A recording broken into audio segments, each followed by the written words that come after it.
Ashamaa harka fuunee akkam jirtu hordoftoota Obsii YouTube nageenyi badhaadhaa fayyaa keessanii nagaa kootti galata Rabbi isin sagga nagaa qabdan abdiin qaba bakka jirtanitti gola jirtanitti biyya jirtanitti nageenyi Waaqayyoo isiniif haa baay'atu hordoftoota kiyya akkamii jiruun jireenyi ana bira bareeda galata Rabbi waa hundumtuu isiniin jedha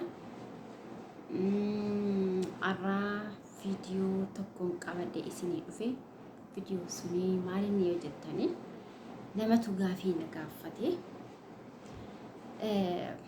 namni suni naman qaaman beekudha namaan beeku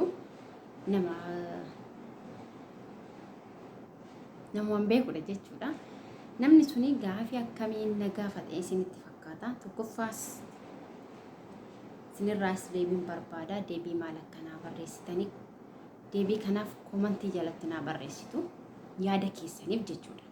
Ani akka yaada kiyyaatti ani yaada kiyya hamman danda'e asirratti ibsuuf hin danda'a jechuudha. Namni suni maal isinitti fakkaate amma akkuma kiyya biyya hambaa jirti hojjechaa jirti jechuudha. Erga biyya baatee xiqqoo turtee jirti. Gaafiin isheen na gaafattee maal isin fakkaate? Mucaa tokkoon beekaatti biyyatti wajjinis barannee hiriyyaas turre hiriyyaa karaa biraa osoo hin taane hiriyyaa mana barumsaa gisee mana barumsaatii baan wajjin deemna wajjin karaa manaa qallaa gisee karaa qe'ee gallaa gisma daandii taddaan nu baasa malee kilaasii tokko keessa barachaa turre nama isaanii jette. Namni suni yeroon biyya jiru ija jaalalaatiin yookaan immoo ija addaatiin na laaliin beeku. Akkuma nama hiriyyaa mana barumsaa wajjumaan kolfinee wajjumaan taphannee wajjumaan barannee anis immoo jireenyi biyyaa na baasee amma biyya ormaan jira. Namni suni yaada addaa naaf hin qabu ture giseen biyya jiru. Amma immoo ergaan biyyaa ba'e bilbila koos ani hin qabu ture. Bilbila koo bakka inni argatee hin beeku. Bilbila koo argatee wajjin haasofna. Anis silan beekuufuu wajjin akka hiriyyaa tokkootti wajjin kolfee taphachee wajjin haasaa ture. Oduma haasofnu namichi suni namni sun osuma haasofnu gaafii jaalalaa na gaafate.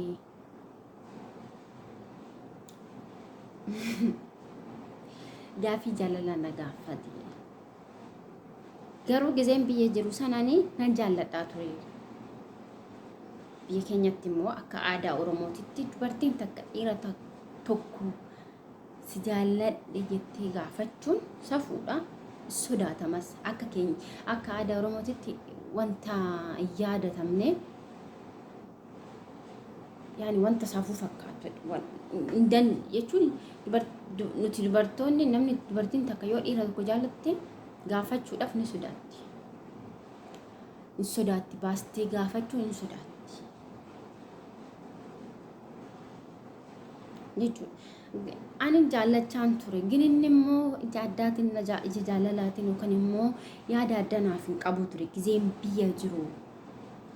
Amma garuu ergan biyya ormaa dhufee gaafii jaalalaa naa kaase sin jaalladha naan jedhee deebiin deebisnee fi garuu tayyaadan jedheeni naan jette. Ani immoo maal isin fakkaate? Nama faayidaa namatti deemu fi amma mucaan kun osoo jaalala ijoollummaa jedhama jaalala duraan ishee ija addaatiin laalee yookaan immoo jaalala isheef qabaate tureetiin yaadi durreedha gisee wajjin barattu san gisee wajjin bahanii galassan gaafii jaalalaa osoo ishee dhiyeessee yookaan immoo diddee kan yaani yookaan immoo diddee akkasumatti osoo ishiin jedhiniif biyya hambaa dhufteetini gurbaan sun duraan si jaallata gaafii jaalalaa sila si jaallateefu gaafii kana ati sitti yaadii deebisiin jedhaan nama saniif garuu immoo gaafii natti ta'e anaaf namni suni osoo gizee san jaallateetini osoo gizuma ishiin barattu gizuma ishiin wajjin baatee wajjin kilaasii tokko keessa ta'anii saleedaa tokko irratti wajjin baratanii wajjin taphatanii mooraa barumsaa keessa wajjin oolanii galassanii gaafii jaalalaa osoo kaasetiin gurbaan sun dhuguma ijoollummaa kaasee ishii jaallata.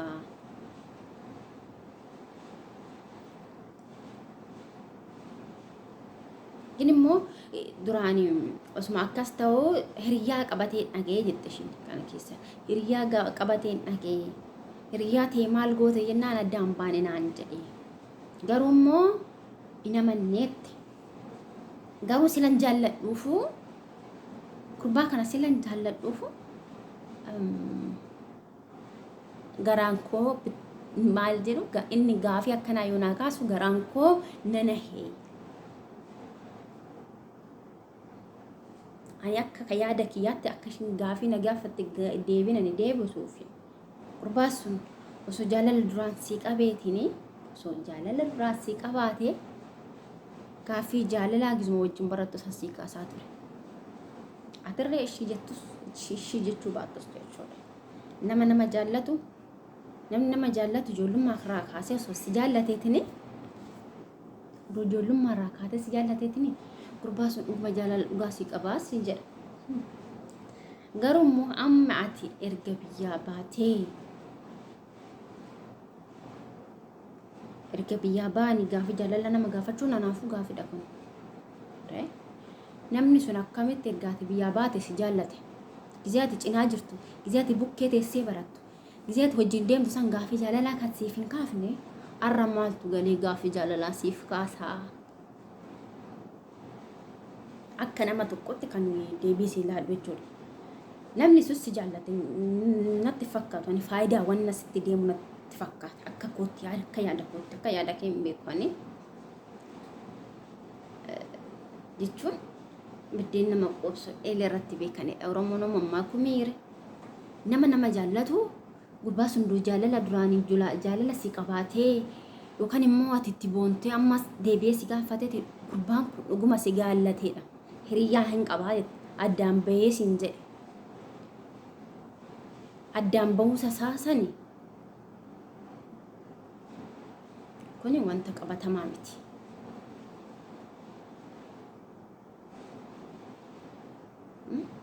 Hiriyaa mana barumsaa tokko immoo micaa tokko gaafadhee tananii sirriidha addaan baane wallolanii naan jedhe malee addaan baanaan hin jenne addaan baane hin jenne wallolanii hiriyaa saasanii.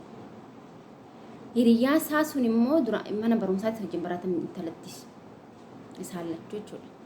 Dubartoonni isaan lachuu kun mana barumsa tokko. Isheen kun amma osoo deebitee gurbaa kana sin jaalladhetteen sun maalitti dhagahama? Yookaan immoo sababbi si jaallateef anaan gargar ba'e jettee intala kana qamaduu dandeesse.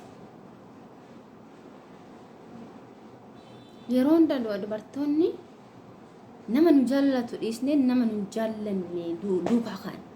Gurbaan kun osoo si jaallateetini oduu fedha kee qabaateetini yeroo san yeroo ati isa bukkee teessee barattu yeroo ati isa bukkee teessee barattu san gaafii jaalalaa osoo si kaasete gurbaan kun dhuguma si jaallatee jaalala kee keessa isaatii qabaan jedha. Garuu immoo har'a intala saniin ol dhabee isheen dhalollaan gaafii jaalala deebi'ee si gaafatu kan immoo faayidaa barbaacha malee kun jaalala miti. Faayidaa barbaacha. Gizee kana dhiirri bara kana dhiira hundaa miti. Dhiira hunda walitti makamu. Dhiirri jaalala dhugaas nama jaallatu jira. Kan sobaan faayidaa barbaacha ija baasee juma addeessee namatti deemu meeqa jira. Namni tokko gizee tokko gaafii jaalalaa si gaafatee ji'a tokkoon guutu yoo qarshii nama gaafatu dhiirri gizee kanaan ijoollee biyya Oromaa jira. Yookaan na dhukkubeedha yookaan bilbila cabeedha yookaan sababii funaanee walumaa hunda xibixxiba. Garuu immoo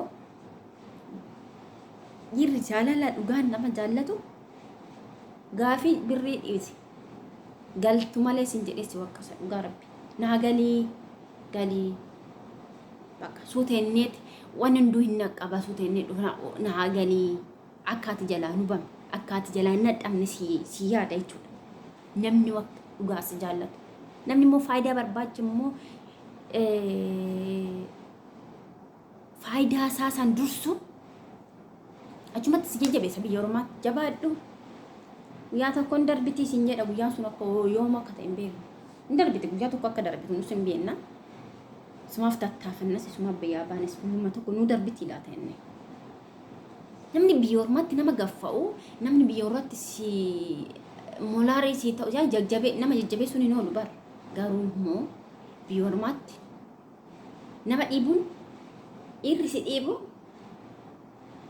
isin faayidaa barbaacha malee jaalala kee hin qabdu dhugaa rabbii akka kootti akka yaada kootti yaada dhuunfaa kootti yaada kee hin beeku jechuudha maal si fakkaate amma ani gurbaan kun guma si jaallatee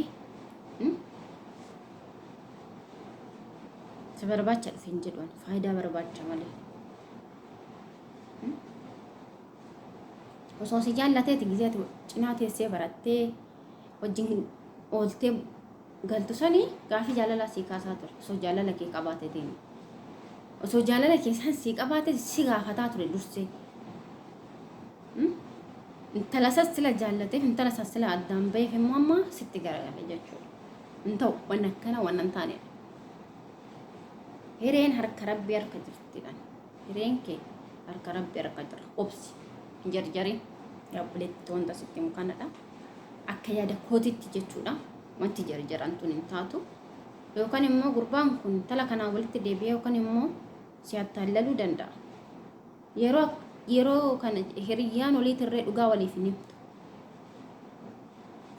hiriyyuma isaati irree odoo deemtee dhuguma gaafattee dhugaa sitti himu namni sun namni tokko jechuudha namni tokko namni yaada guddaa qabu garuu si himuu danda'a akkasiidha yaadni kiyya kana ani yaada siin jedhu yoo si liqimsame jechuudha isin immoo yaada kanaaf komantii jalatti naa barreessa